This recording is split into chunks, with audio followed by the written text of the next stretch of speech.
السلام علیکم ورحمۃ اللہ وبرکاتہ۔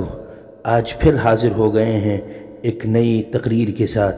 اس ویڈیو میں جو تقریر آپ کے سامنے پیش کی جائے گی وہ خاص طور سے بچوں کے لیے ہے، جو کہ 26 جنوری کے موقع پر بچے پیش کر سکتے ہیں اور ہزاروں لوگوں کے دلوں کو جیت سکتے ہیں اور سامعین کے دلوں میں اپنی جگہ بنا سکتے ہیں اور انعام بھی حاصل کر سکتے ہیں۔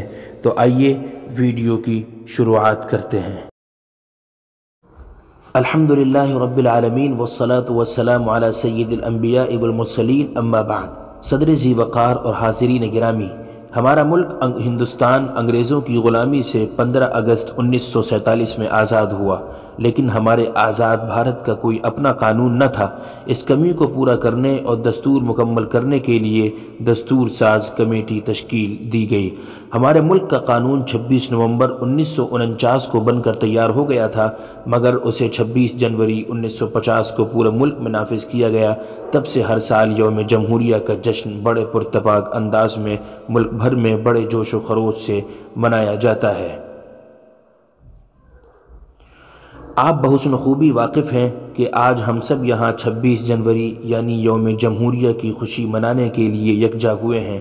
آج ہم 75واں یوم جمہوریہ منا رہے ہیں۔ بھارت کا دستور ڈاکٹر بھیم راؤ امبیڈکر نے بڑی انتھک محنت اور دل جمعی سے 2 سال 11 مہینے اور 18 دنوں میں مکمل کر لیا تھا۔ ہمارے ملک کا دستور دنیا کے طویل ترین دستور میں سے ایک ہے۔ آج خوشی کے اس موقع پر ہم بصد و خلوص و محبت وطن کے عظیم رہنماؤں اور شہیدوں جیسے مولانا ابوالکلام آزاد، مولانا محمد علی جوہر، مہاتما گاندھی، خان عبدالغفار خان، ڈاکٹر بابا صاحب امبیڈکر، اشفاق اللہ خان کے ویر جوانوں کو بھی یاد کرتے ہیں۔ حضرات، ہمارے ملک بھارت کو جمہوری ملک بنے کئی دہائیاں گزر چکے ہیں، لیکن پھر بھی ہمارا ملک فسادات، جرائم، رشوت خوری، کالا بازاری، سماجی نابرابری، بے روزگاری اور دہشت گردی جیسے سنگین مسائل سے دوچار ہے۔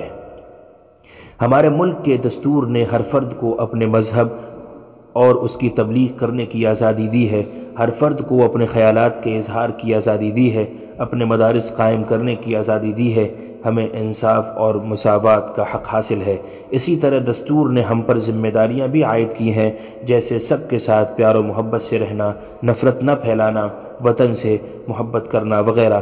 ہمارے ملک کو ترقی کی راہ پر گامزن کرنے کے لیے اس ملک کے ہر شہری کو چاہیے کہ وہ ملک کے دستور کی عزت کرے، دل سے بھارت کے قوانین پر عمل کرے۔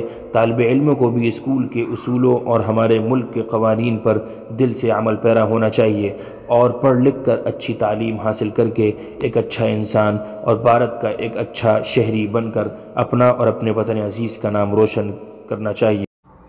وفاداری وطن سے ہو یہی اسلام کہتا ہے، ہم اپنے دل کے ہر گوشے میں ہندوستان رکھتے ہیں۔